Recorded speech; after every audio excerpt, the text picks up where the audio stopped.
Ito na ang aking final prediction sa Miss Grand Philippines 2025. Hello, Caravelas, mabuhay. This is Gay Salartega and welcome back to my YouTube channel.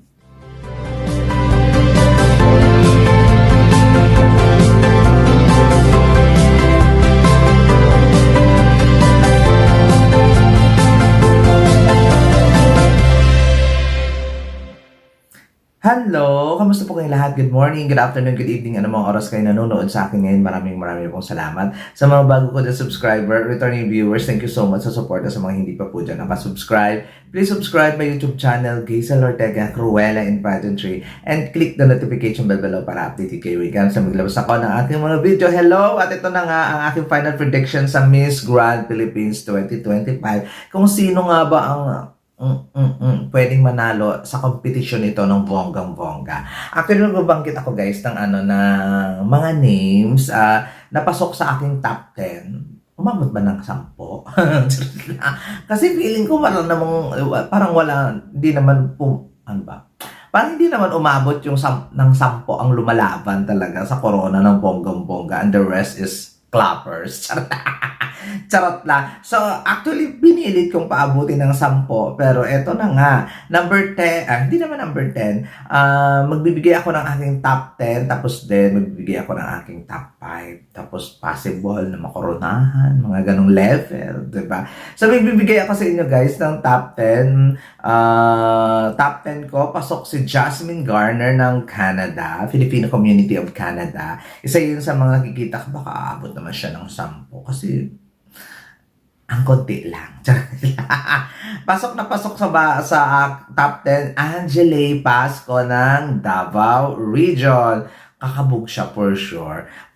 Isa pa sa mga nakikita ko na papasok talaga ng bonggang-bongga, itong si Chelsea Arsiaga ng Alabang, Muntinlupa. Isa sa mga possible na makakapasok sa top 10. Iniisip ko rin na pasok din si Shannon Tampon ng Bulacan. And of course, Margaret Breton ng Bicolandia. Ayan. Next, Nikki Buenapme ng Quezon City. Sila Emma Diglao ng Pampanga. Si Anita Gomez ng Zambales, and of course, makakalimutan ko pa ba, si Michelle Arceo ng Taguig. Siya talaga, parang buo na ang top 10. Parang wala na akong idadagdag. I don't know the personality of the girls. Bahala na ang organization dyan. Silang nakakalam kung sino dyan yung hindi attitude. For sure naman. Ayun, yun yung nasa radar ko na aabot at kakabog sa top 10 sa Miss Grand Philippines. And syempre, host dito sa gaganaping finals si Krishna Gravides at saka si Andre Arias. Si Andre Arias, nakilala ko siya sa isang BL series sa Oxen Films before, Oxen Films ba? I know. Ay, hindi. Yata, Oxen Films. I'm not so sure, pero basta may BL series siya before. Tapos nag-pageant din siya. Tapos ngayon host na siya. Si Andre Arias. Ponggang-pongga. Kasama si Krishna Gravides. Ngayon guys, magbibigay ako ng aking top 5. Sino ba ang kakabog sa top 5 sa akin sa Miss Grand Philippines? Sana wala ng extra pa ng mga corona, mga tourism na yan, no? Parang nakakabwisit lang, tapos wala namang ganap. Tapos sana yung top crown na lang talaga. Yung Miss Grand International, Reina Hispano-Americana, Face of Beauty International, at saka Miss Asia Pacific International. Sana yun lang. Tapos, isa runner-up. So, I don't know kung anong eksena nito. Baka top 8 lang to or top 10. Tapos mag-second runner-up sila, mag-first runner-up. Yun na lang sana, no? Diba? Pero sure na ako sa aking top 10 na sila na talaga. Kung may sakali man na top 5,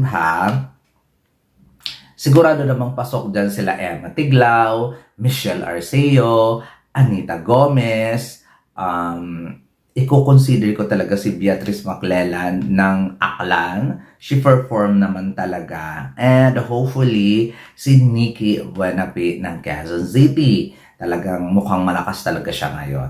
I doubt si Miss Bicolandia kung makaabot pa ng 5. Pero sana, hopefully, maka-place pa siya sa kompetisyong ito ng bonggang-bongga. Kasi meron naman siyang face card at kaya namang kumabog ng bonggang-bongga. Yun nga lang, hindi kagaya talaga ng makinarya ni Anita, ni Emma, at ni Michelle. Di ba? So, kung papipiliin ako kung sino ba ang magiging second runner-up, I think Shannon Tampon, possible na second runner-up or first runner-up, or possible makakuha ng corona si Shannon Tampon. Reina Hispano-Americana is perfect for her.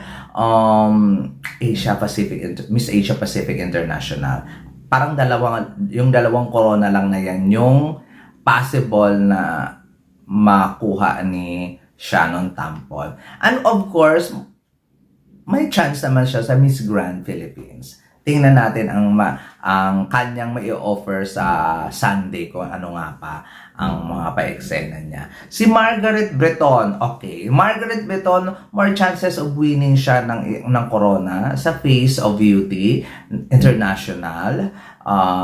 Kung hindi man siya maka-back-to-back, possible nasa top siya ng pageant na yun or top 5 kasi knowing her face card, amazing.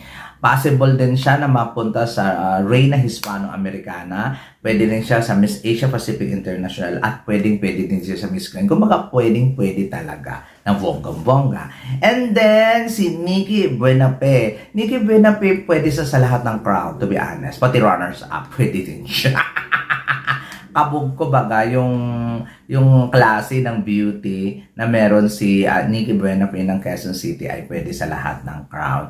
Michelle Arceo, alam naman natin na hindi talaga Miss Grand Philippines or nothing talaga siya, di ba? So, hindi na siya pwede sa Reina Hispano. Pero, kung sa mababang crown, I think hindi naman mababa. Mas mababa pa nga yung Reina Hispano kasi regional contest lang yun. Ang Miss Asia Pacific International is international contest. So, I think siya ang pinaka-perfect doon. Sa Miss Asia Pacific International, si Michelle Arceo or Miss Grand Philippines. Ayun. So, hindi ko siya nakikita doon sa sa Face of Beauty. Parang lagpas yata edad niya. I don't know kung ano ang age limit ng Face of Beauty. Pero I think kung makapunta man siya doon, I think alam kong gagawa at may napatunayan na si Michelle ng bonggang-bongga. Anita Gomez, I think sa lahat ng corona fit siya from Miss Grand International hanggang sa Face of Beauty, fit.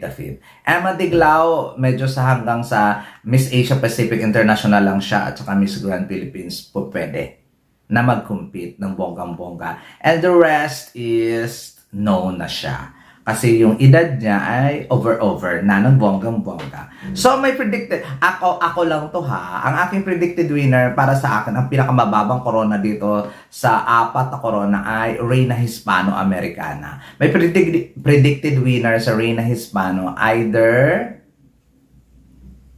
walang either. I think Miss Bicolandia. Yeah, Reina Hispano-Americana. Miss Bicolandia.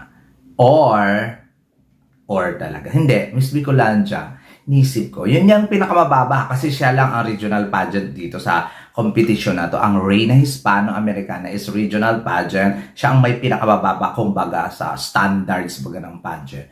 Next is Face of Beauty International na gaganapin sa Taiwan.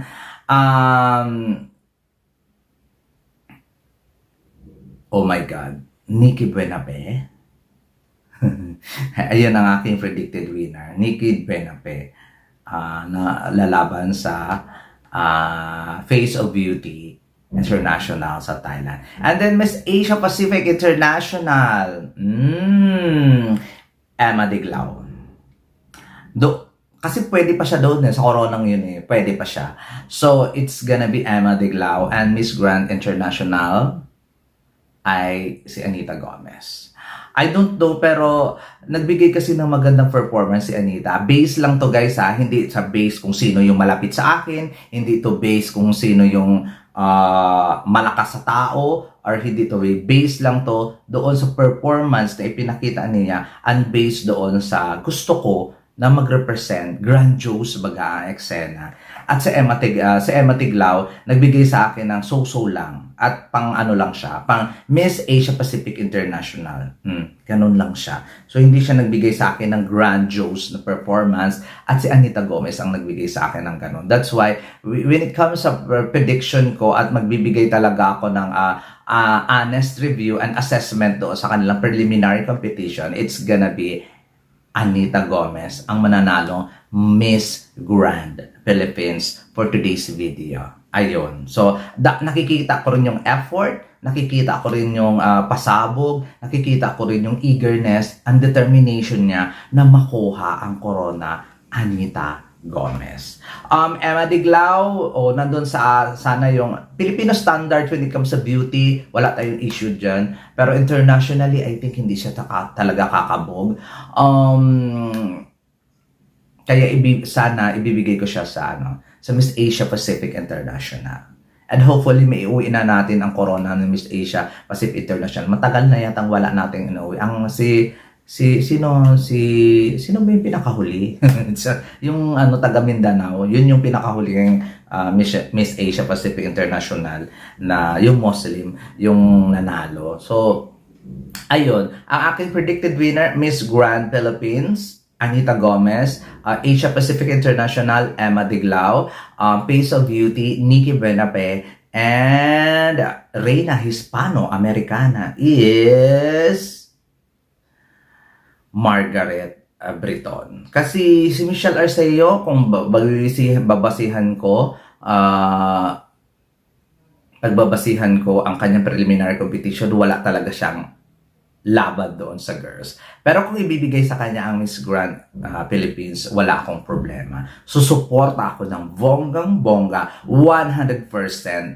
Ganun ko kamahal si Michelle Arceo. Pero yung ibang corona kasi masyado nang bababa for her at Miss Grand Philippines lang talaga yung pwedeng, yung gustong-gusto niyang makuha and deserve naman niya. Kung hindi ibigay sa kanya, at for sure, when it comes sa Q&A, lalaban talaga ng bonggang-bongga sa Michelle Arceo. Itataya ko talaga yung communication skills ni Michelle Arceo. At tapos talented pa si ate girl. So, beautiful pa. So, let's see na lang. Pero kung magbe-base lang ako doon sa preliminary competition, it's gonna be Anita Gomez. No more, no less. Walang makapantay sa kanya doon sa level ng competition na in-offer niya sa atin na grand noong preliminary competition. Pero syempre magbabago yan sa finals kung kakabog nga ba siya at ma-maintain niya ang kanyang spot na talagang kabugera talaga siya ng bonggang-bongga. Kung ano man ang iputong kay Anita Gomez, wala akong problema. Push lang yan. Pero siya ang aking Miss Grand Philippines 2025. Miss Asia Pacific International, Emma Tiglao, paulit-ulit, diba? So, pero kung may iputong man ang corona kay Emma Tiglao, wala rin akong problema. 100% susupport ako. Michelle Arceo, Emma Tiglao, 100% kong ipupush. Pero may predicted winner is Anita Gomez. So, possible din na makukuha ni Nikki Benape ang Miss Grand Philippines. So, let's see kung magkano ba. Hindi. Let's see kung kaya ba ng bonggang-bongga. Ayan guys, ang aking prediction sa Miss Grand Philippines. For sure, may mga violent reaction kayo, pero nagpapakatotoo lang ako sa sarili ko. Ayaw kong dinadaya yung sarili ko. At ayaw kong niloloko ang sarili ko na wala naman ako nakikitang performance na grand doon sa preliminary competition. Mabuti pa nga si Alabang nabigyan ako ng hype at saka mabuti naman.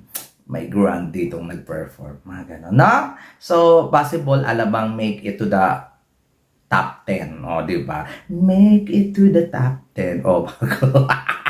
So, there you go guys. Maraming salamat. Comment down below lang kayo sa inyong violent reaction. For sure, meron. Kasi, syempre, hindi si Emma Tiglao yung choice na magiging Miss Grand Philippines ko. So, okay lang yan. Makipag-bar na gulang kayo dyan ng bonggang-bongga. Basta, kanya-kanya respetuhan tayo ng mga gusto ha. Huwag ipilit sa akin ang hindi kumabog. Maraming salamat. This has been Gazel Ortega. Paalam!